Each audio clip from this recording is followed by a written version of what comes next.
ਅੱਛਾ ਚਲੋ ਮੇਰੇ ਚੱਲ ਜਾਣੇ। ਅੱਛਾ ਨਾ ਨਜ਼ਰ ਅਬਾਸ ਭਾਈ, ਤੁਸੀਂ ਇੱਕ ਲਫ਼ਜ਼ ਬੋਲਿਆ ਸੀ ਟਾਕਾਂ। ਹਾਂਜੀ ਇੰਜ ਜਿਵੇਂ ਨਾ ਖੋ ਪੈ ਗਈ ਲਫ਼ਜ਼ ਸੁਣ ਕੇ, ਨਵੇਂ ਨਵੇਂ ਲਫ਼ਜ਼ ਤਾਂ ਅਸੀਂ ਅੰਜਮ ਸਰੋਇਆ ਸਾਹਿਬ ਕੋਲ ਵੀ ਇਹੋ ਜਿਹੇ ਸੁਣੀਦੇ ਆ ਨਾ ਨਾ ਕਿ ਰੂਹ ਰਾਜੀ ਹੋ ਜਾਂਦਾ। ਇਹ ਅਸਲ ਖਿਦਮਤ ਇਹੀ ਹੈ ਨਾ, ਤਾਂ ਹੀ ਤਾਂ ਅਸੀਂ ਕਹਿੰਦੇ ਆ ਵੀ ਲੋਕ ਵੀ ਇਹੀ ਪਸੰਦ ਕਰ ਰਹੇ ਵੀ ਮਾਂ ਬੋਲੀ ਦੀ ਖਿਦਮਤ ਜੋ ਉਸਤਾਦ ਨਜ਼ਰ ਅਬਾਸ ਦੇ ਮਾਲਕ ਨੇ ਲਈ ਹੈ ਨਾ, ਵੀ ਐਸੀ ਬੋਲੀਆਂ ਦੇ ਵਿੱਚ ਹੀ ਐਸੇ ਅੱਖਰ ਲੋਕਾਂ ਤੱਕ ਪਹੁੰਚ ਰਹੇ, ਸਾਡੇ ਬਾਲਾਂ ਤੱਕ, ਵੀ ਉਹ ਨਵੇਂ ਲਫ਼ਜ਼ ਆ, ਉਹ ਉਹਨਾਂ ਦੇ ਮਤਲਬ ਪੁੱਛਣਗੇ, ਘਰੋਂ ਪੁੱਛਣਗੇ, ਉਹ ਏਦਾਂ ਮਾਂ ਬੋਲੀ ਦੀ ਖਿਦਮਤ ਹੋ ਰਹੀ। ਉਹ ਢਾਂਕਾਂ ਵਾਲੀ ਗੱਲ ਪੁੱਛੀ ਇਹਨਾਂ ਨੇ ਜੀ। ਉਹ ਲਫ਼ਜ਼ ਤੋਂ ਮੈਂ ਇੱਕ ਬੋਲੀ ਸੁਣਾ ਰਿਹਾ ਵਾਂ। ਅੱਛਾ ਜੀ, ਸਾਬਰ ਨਾਜ਼ ਸਾਹਿਬ ਦੀ ਬੋਲੀ ਏ। ਵਾਹ ਵਾਹ। ਓ ਦੀ ਟਾਕ ਨੂੰ ਕਰਨ ਜਦੋਂ ਚੁਮਿਆ ਆਹਾ ਆਹਾ ਤੇ ਪਾਣੀਆਂ ਨੇ ਸਾ ਕੁੱਟ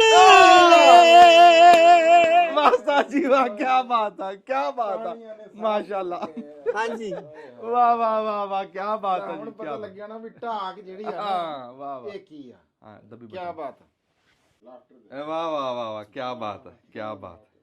ਇੱਕ ਮੇਰਾ ਭਾਈ ਏ, ਬੜਾ ਪਿਆਰ ਕਰਦਾ ਮੇਰਾ, ਤੇ ਮੁਦੱਸਰ ਨਾਮ ਹੈ ਉਹਦਾ। ਅੱਛਾ ਮਾਸ਼ਾਅੱਲਾ ਮਾਸ਼ਾਅੱਲਾ, ਝੰਗ ਤੋਂ ਰਹਿਣ ਵਾਲੇ ਜੇ। ਹਾਏ ਹਾਏ ਤੇ ਉਹਨਾਂ ਦੀ ਇੱਕ ਬੋਲੀ ਮੇਰਾ ਦਿਲ ਏ, ਮੈਂ ਸੁਣਾ ਦਵਾਂ, ਹਾਏ ਹਾਏ ਮੈਨੂੰ ਬੜੀ ਅੱਛੀ ਲੱਗਦੀ ਜੇ। ਹਾਏ ਹਾਏ, ਵਾਹ ਵਾਹ। ਓ ਤੇਰੀ ਓ ਰੱਖੀ ਜਗ ਤੋਂ ਲੁਕਾ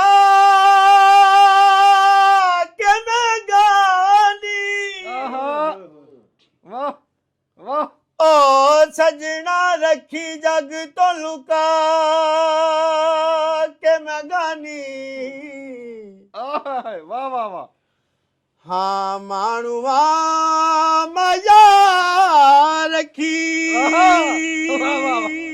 ਵਾਹ ਵਾਹ ਵਾਹ ਵਾਹ। ਓ ਰੱਖੀ ਜਗ ਤੋਂ ਲੁਕਾ ਕੇ ਮੈਂ ਗਾਨੀ। ਹਾਏ ਹਾਏ ਹਾਏ, ਕੀ ਬਾਤ ਉਸਤਾਦ ਜੀ, ਕੀ ਬਾਤ। ਤੇ ਓ ਪਈ ਪਈ ਸੱਪ ਬਣ ਵਾਹ ਵਾਹ ਵਾਹ ਵਾਹ, ਉਹ ਪਈ ਸੱਪ ਬਣ ਗਏ। ਵਾਹ ਵਾਹ ਉਸਤਾਦ ਜੀ, ਕੀ ਬਾਤ, ਕੀ ਬਾਤ ਹੈ, ਕੀ ਬਾਤ। ਵਾਹ ਵਾਹ ਵਾਹ।